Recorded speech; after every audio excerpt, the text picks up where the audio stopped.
Hey guys, Kyle, the Death Knight of Anime here, bringing you my review for One Piece Chapter 959. Alright, essentially with this chapter, it answers the question of not only what happened at from Tokage Harbor, but pretty much what also happened at every single road leading that was leading to it, which is that Orochi had carried out a coordinated strike against each of those locations and each of the locations that were leading to the harbor and the harbor itself. And while I can't deny while I can't deny that this further exposes basically Orochi's paranoid, how paranoid Orochi is. It's also kind of hard to deny the tactical effectiveness of what he's done. I mean, what Orochi's done is he's basically created a very large roadblock that's near impossible to overcome, and yet, ironically, through Yasui, like from stoking Orochi's paranoia, and carrying out this very thorough attack, it's actually left him more vulnerable than before. And here's pretty much the fun part of my analysis of this situation. Because in the chapter, Oda took a moment in order to acknowledge and remind us with Big Mom on Wano, Jinbei has been absent for a while. And the thing is, Oda has presented this whole thing in a way where conventional routes have been with conventional routes like all the conventional routes being essentially cut off. That leaves only one. Well, so far that really only leaves one clear means in order to carry out the attack: underwater. So I wouldn't be surprised if very soon Jinbei and possibly the other fishmen are going to make a reappearance with all 4,000 men. And to be honest, this is a scenario I kind of clued into. Them even after I read last week's chapter. I still kind of clued into that possibility.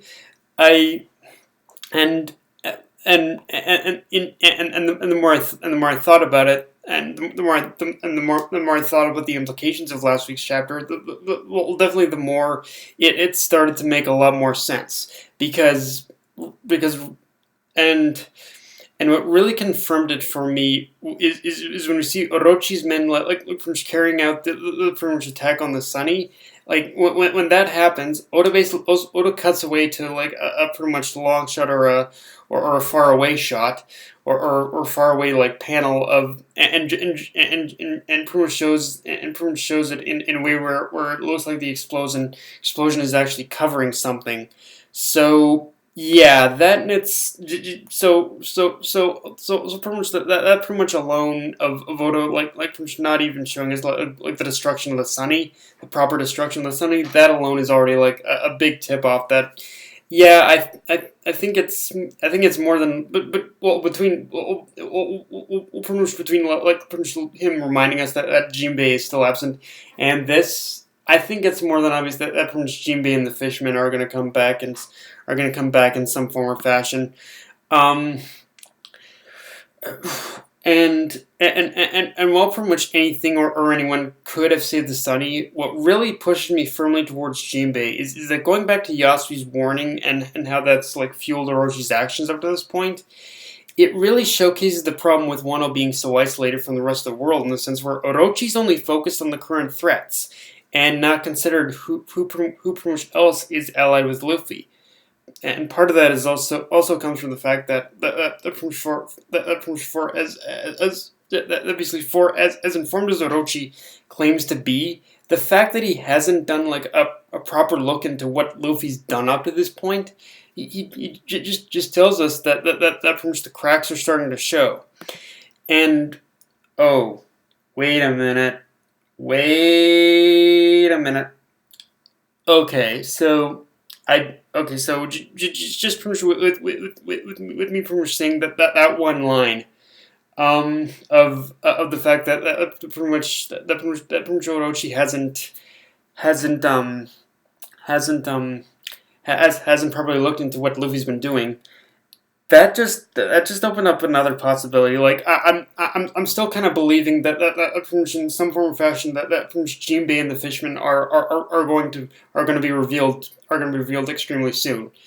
But what if now this is probably a little bit of a far fetched theory, but what if when pretty much Jinbei is revealed, he and the 4,000 men aren't the only ones who basically end up making like a pretty much return. What if it's actually the Straw Hat Grand Fleet? What if this is a moment that pretty much Oda is setting up in order for the Straw Hat Grand Fleet to return? It's a little far fetched, I know, but it would kind of make it would make the most sense in the it would like the pretty much setup is kind of there in the sense where pretty much where obviously the 4,000 men aren't enough men, so they're going to need more, and and if you need more men, what's pretty much better than an entire pirate fleet? I'm probably, again, this is all probably a little, again, it's a little far fetched, and I wouldn't be, and I think, and I wouldn't be surprised if basically Oda only goes on a bit of a smaller scale, because it does feel like any time it seems like Oda is setting up for in order for the Straw Hat Grand Fleet. He doesn't do that. He's definitely saving them for like something big.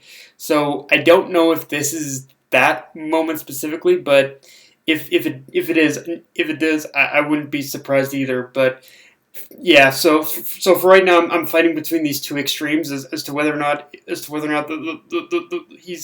setting up a reveal for like pretty much Jinbei and the 4,000 men, or he's setting up for pretty much Jinbei and the 4,000 men and the Straw Hat Grand Fleet.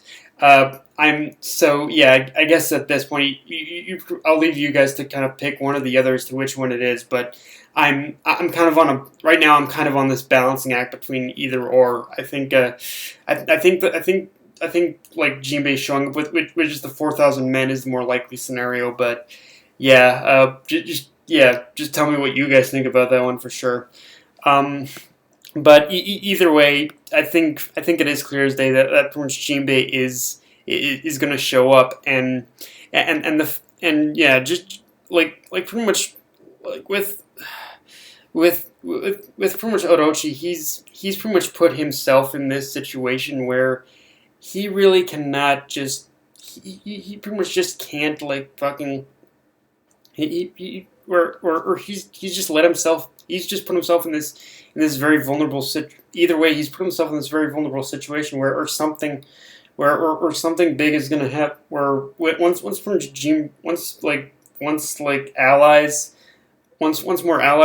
allies actually do show up, it's gonna be everything's gonna blow open for him for sure. Also the chapter sets. Also, the chapter it basically sets us up for basically next week, where we're gonna get a full disclosure on Odin on the Kozuki backstory on Odin Kozuki's backstory, and supposedly we're gonna be getting two things out of this, at least from the dialogue.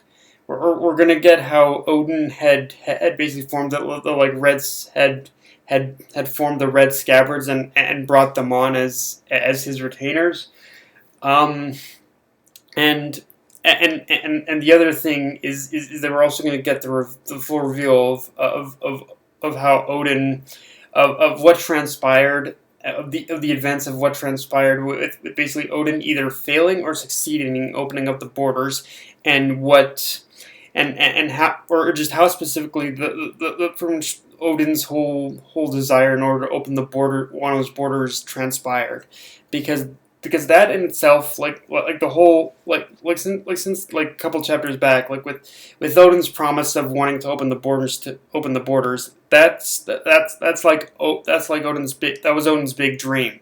So obviously next chapter next chapter, and probably if this flashback is longer than one chapter, we're probably gonna get like a lot of reveal of Odin's backstory and what particularly what the details entail there. Um, but and a lot of just the bigger questions in general of Odin's backstory are going to be revealed. Um, and in general, I'm just kind of happy. I'm kind of happy that hopefully we're finally gonna get a full reveal of what Odin looks like, because he's been kept largely in the shadows a lot. So yeah, it'll be nice to get that.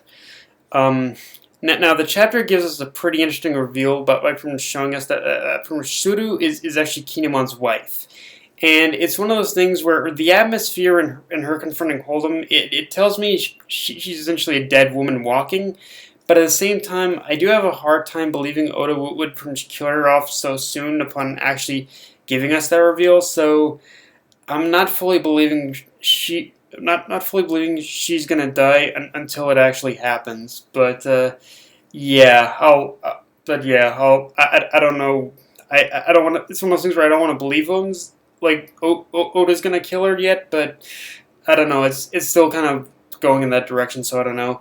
But yeah, guys, that's my review. If you enjoyed the video, like, comment, subscribe. Follow me on Twitter, Facebook, and list your Crunchyroll. Dead Night of Anime, signing off. Later, guys.